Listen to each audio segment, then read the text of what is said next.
So, hi, Adeja. Welcome to Hello. Talks Talks. Listen, I'm excited to be here. First of all, what you're doing is really cool and it's so dope. Like, I just love when people aren't afraid to have conversations with other bosses or other dope people. So I appreciate you for just having me and having this opportunity. Being an entrepreneur is about cultivating relationships. Every entrepreneur I know always says your network is your net worth. So Sure. we have to network and stick together and tell these people the real about being an entrepreneur. Listen. Down. So I'm glad Right. that you're on today. I really Yeah, appreciate you. of Um, course. I would like for you to introduce yourself Yep. and tell the people what you do. What I do. All right. So, hi, everyone. My name is Adeja Spain. My business is Spark by Spain. I'm still fairly new to this entrepreneur life and entrepreneur grind, should I say.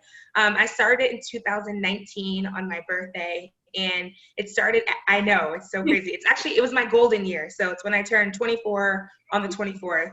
I started my business. And I initially just wanted it to be a podcast that inspired people to go after their dreams, to not allow life circumstances to paralyze or suffocate them.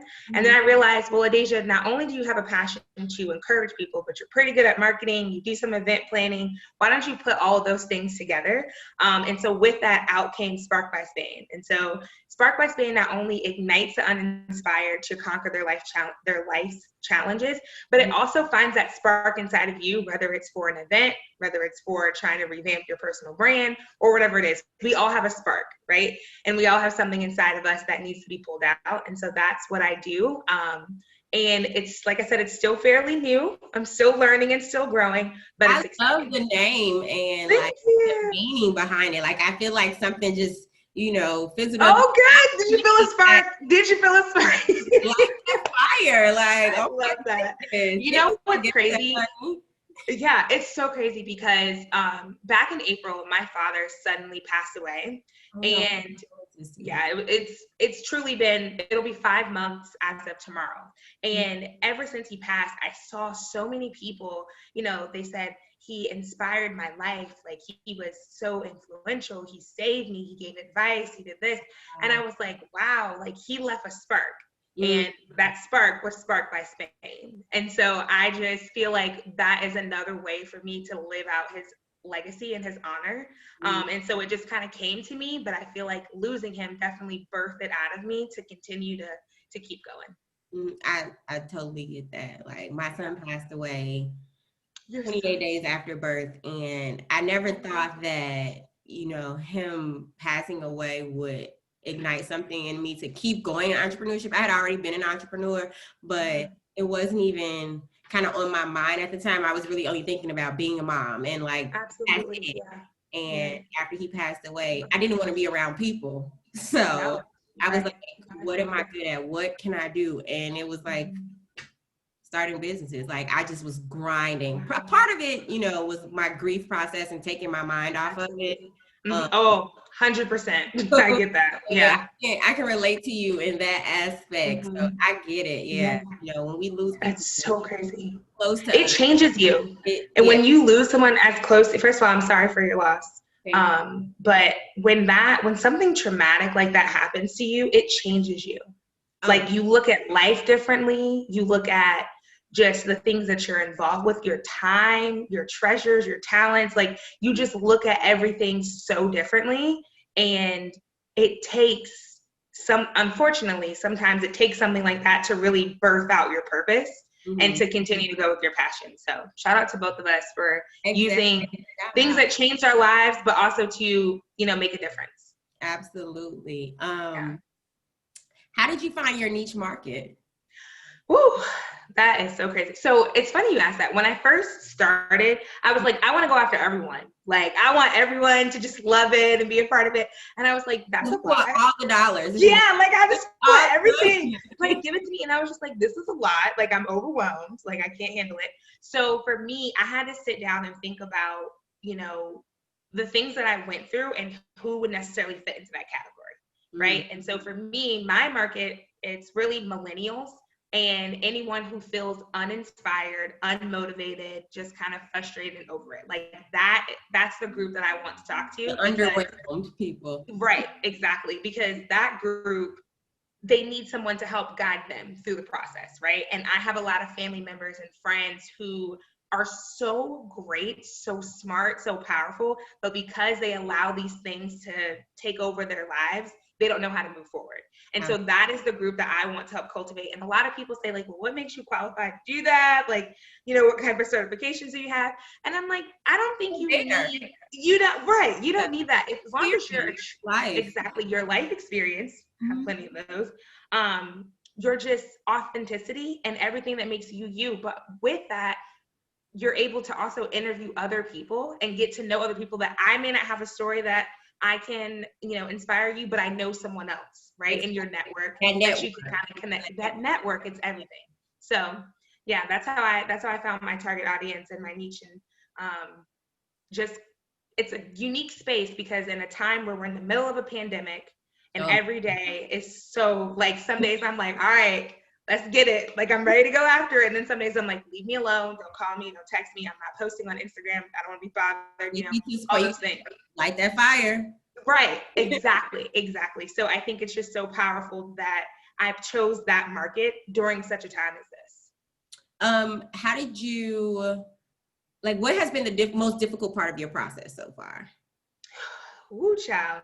It's the consistency for me. It's the consistency. So like I said, I started in 2019 and I did everything wrong. I got everyone excited about it. So I started releasing podcasts and content, and then life just started to hit and I fell off. Like, I went ghost. And so people are like, are you still podcasting? Like, is that still a thing? And so it's been hard to kind of reinvent the wheel to get it going again and to get that same hype and attention. Reinvent the wheel. All you gotta do is keep it spinning. There you go. Just keep going. Just keep the legs moving. Going. Yeah. So I think that's been the biggest challenge, is just remaining consistent. And I used to get so discouraged by the likes and the attention. Like, I would say, Mom, I only got 5 likes, like, da da da. And I'm just like, I don't care. That's 5 people. Like, one day it'll be 5 million. You know what I mean? So it's just been the consistency thus far. I totally get that. What's been your favorite thing about becoming an entrepreneur? It's liberating. Like, it is so free. It's free. Like, you can literally do whatever you want to do. Mm-hmm. And I think that is the most powerful thing, because your day isn't, and I still work full time, but when I say your day, like, you prioritize what you need to do and how you're going to get things done.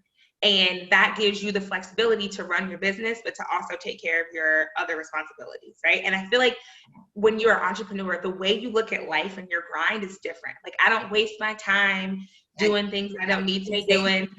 Yeah, that, like, just being lazy, whatever. Like, every day I'm from 5 a.m. to, you know, sometimes 10, 11 o'clock at night, I'm moving. I know. You know what I mean? And so I think that's the part that's so exciting, because you're just constantly going. And at times, if you don't take care of yourself, then, you know, it can be, hit that wall. You can crash. Self-care is listen, I'm a huge fan. Yeah, but that's been the most exciting part for me. And I'm still growing and still learning. So I think it's just every day's a new challenge, and you just kind of have to face it. Did anyone help you, like, set up your business? Do you have a business coach or a mentor? So I have a few mentors.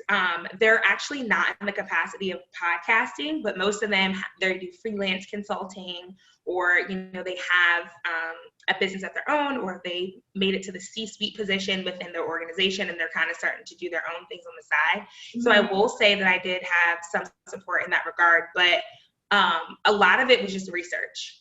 I just started to read articles. I taught myself how to do everything for my podcast and how to put it up there, because your knowledge is something that no one can take away from you, right? So I'm a huge advocate for school and all those things, because that's something that can't be taken away once that accolade is added to your name. So I just kind of taught myself. And I think that we live in a society and generation where everything is online. Like whatever you want, there's no excuse. In my book, I say research. I'm giving you the step-by-step guide to do what you need to do. Absolutely. But it's going to be different for every single business. And you always have to be a student of your craft. Like, yeah, absolutely. So yep. I totally agree with you on that. Yep. Always keep yourself, because when you position yourself to be a student, it's acknowledging that you don't know everything, but it's also accepting the fact that you want to know more. Exactly. And I think that is what's really cool about it, is just positioning yourself in that mindset. Right. What's been your biggest success thus far? What can you brag about? Tell us what can I brag about? I would say the rebrand that I'm doing. So I've rebranded everything. I now have an official logo and color scheme. I'm taking some photos later this month to like pop out and just lean into the whole. Yeah. So I think, thank you. I'm really excited about that. And I would also say just hearing people tell me you inspire me, or I look up to you, and sometimes, and I don't do it because I want the accolades or the attention, right? Like I do it because it's something I really want to do.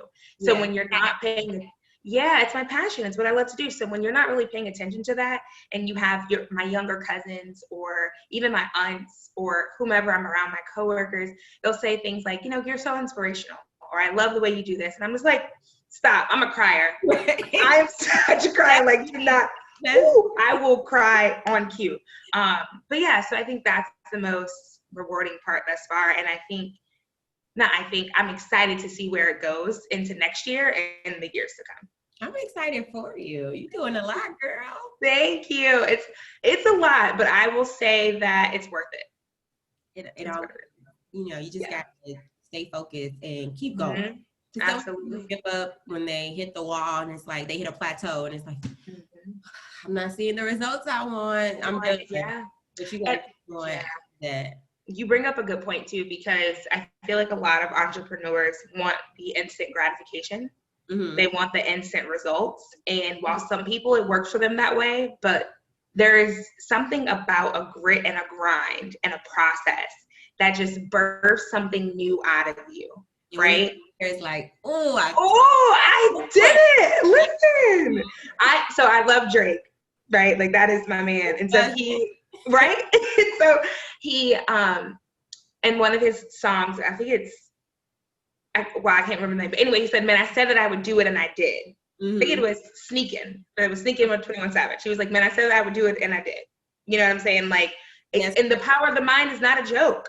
The power of the mind is not a joke. Whatever you think, it can come into fruition. You have to speak those things into existence. It will come into fruition. So you have to just position yourself to constantly be like, I'm growing, I'm evolving, this is happening, it's going to be successful, it's going, all of those things, and then it'll start following you. Like write a number down. How much money do you want to make from your business? What you talking about? Manifestation is real. It's real. Yeah, I told my mom the same thing. I've written my number down. I've written the age down that I want, a certain income to be coming in. Like, all of those things. And I pray over it.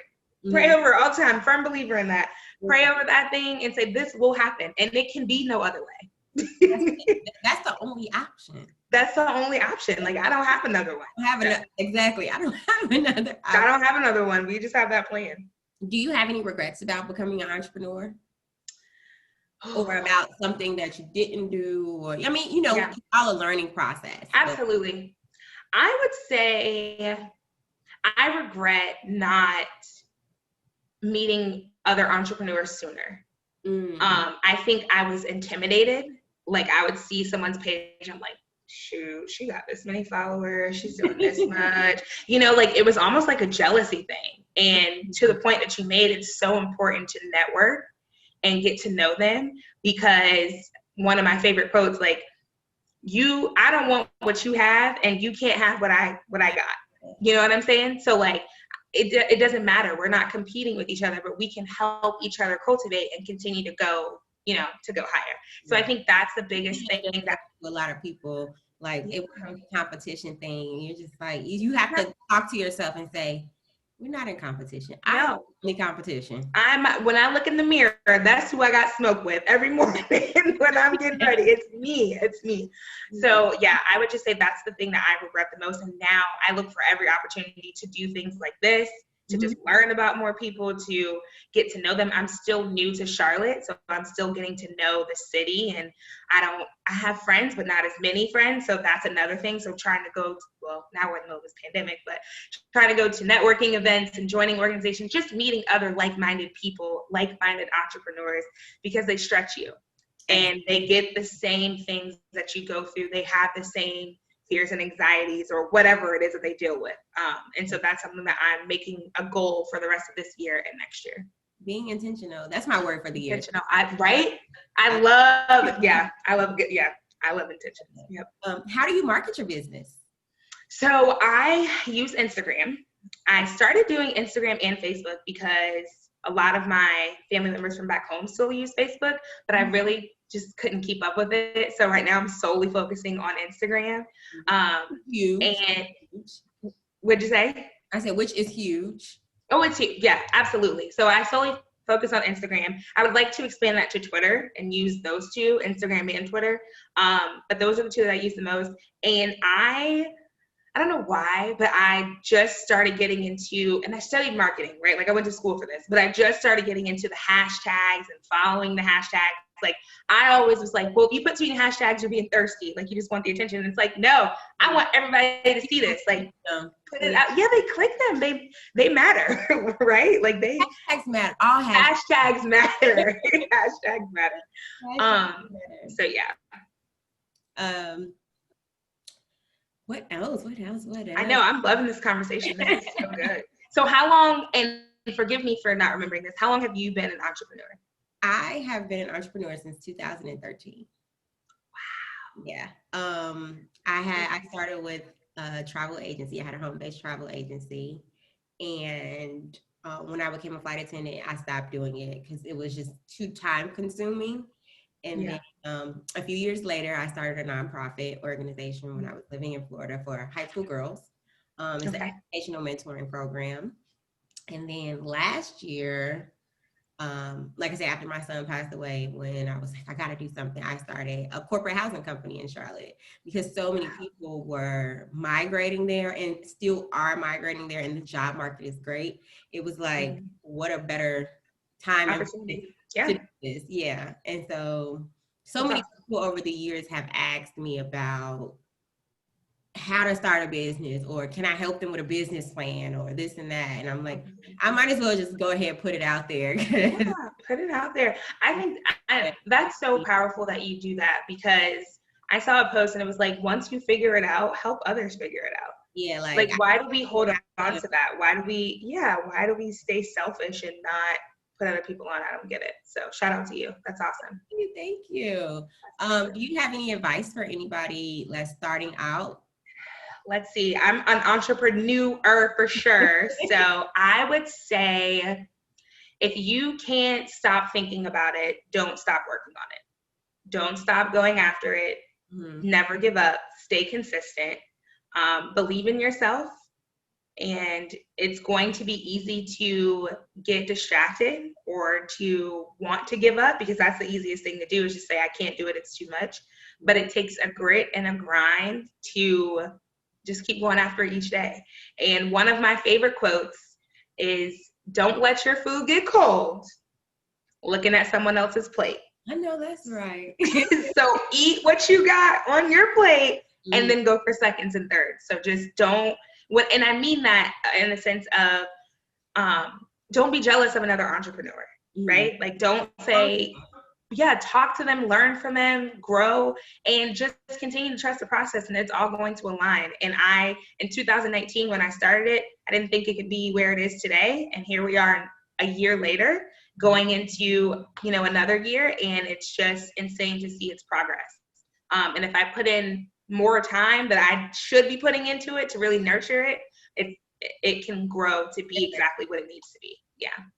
what resources do you listen to? Like, do you have any books, podcasts? Yeah. So I am a Christian woman. So a lot of my inspiration comes from Bishop Jakes, but also Pastor Jamal Bryant. I'm also a huge fan of Sarah Jakes Roberts. She just gives me, listen, her energy. I'm manifesting that I will interview her one day for Spark by Spade podcast because she's just so awesome. I love her. So powerful, so powerful. So those are really, so far, what I've been kind of nurturing from. But I've finished completely, oh my gosh, Michelle Obama's book. And that's, yes, I finished her book as well. And I cannot remember the name, and that's really bothering me. It's so embarrassing. But what'd you say? You tell me. Yeah, yes. And so that book is really inspirational too, because it just reminds the power of a Black woman and the power that we possess in ourselves to be everything that we need to be. She embodies it.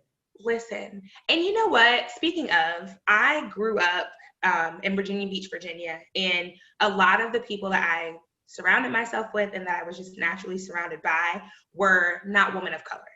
Right. And so it wasn't until I got into the corporate America scene where I realized it's so important to have an ally that is a woman of color, because you guys go through the same things. And now, like another sister. Yes. And so now more than ever, I always look for an opportunity to learn from my sister, and to use that to continue to not elevate my career, but just to grow as a person and grow as an individual, because, you know, my colleague that doesn't look like me can't relate to the things that I deal with. Yeah. So that's important too. 100%. I agree. So what are your essential tools for success? Like, what are things that you do every day or that you use every day that absolutely you would not be successful without? So I would say definitely working out. That is necessary for me. I have to do it. I started EntrepreNEWer challenge then. Yes, I saw your challenge. Yes, I have to do your challenge. I will totally join. So I started in August. I started working out twice a day. And it just gets me so excited and kind of gets my energy. It gets my energy going. It gets my adrenaline going. So I work out every morning and at night. I pray, because I feel like the prayer, it just gives you that time to have that one-on-one conversation with God to kind of clear your mind, especially with everything that's going on. Yes, absolutely. I believe in bubble baths. I believe in relaxing and, face masks, like all those things to just kind of take care of yourself and just unwind. And then some of the tools and things, like I'm still researching content platforms because I've just heard so many great things about them. So right now I kind of host everything in my Google Drive and Google Docs and Google Sheets and all of those things. But I am still researching some other content platforms. So I think I've heard Trello, something like that. I've heard some suggestions, but I'm still trying to figure that process out. So those are my go-tos for your body. Yeah, for your body. That's awesome. Well, once again, I want to thank you. Thank you. Listen, we have to get together when you're back in Charlotte, please. Let's grab lunch or something. I'm here for it. Okay. All right, cool. Well, thank you for having me. And thank you for doing this. This boss talk is so necessary, and you are a boss. And I'm just honored to even be following you and being on this platform. And I'm excited to, no, seriously. And I'm excited to watch the other stories. No, I know, right? We're both criers. But I'm excited to watch the other stories and hear from other people. And, it's inspiring to be around a boss that wants to make a change and that isn't just bossy, if that makes sense, right? Yeah. There's a difference between my younger siblings would probably say I'm just bossy. But all of us that follow you, we think you're a boss. So I'm trying to cultivate. Yeah, absolutely. It's a part of the process. All these people come together and we learn from each other and talk about the real, like I said, the good, the bad, the ugly, all the things, everything. Yeah.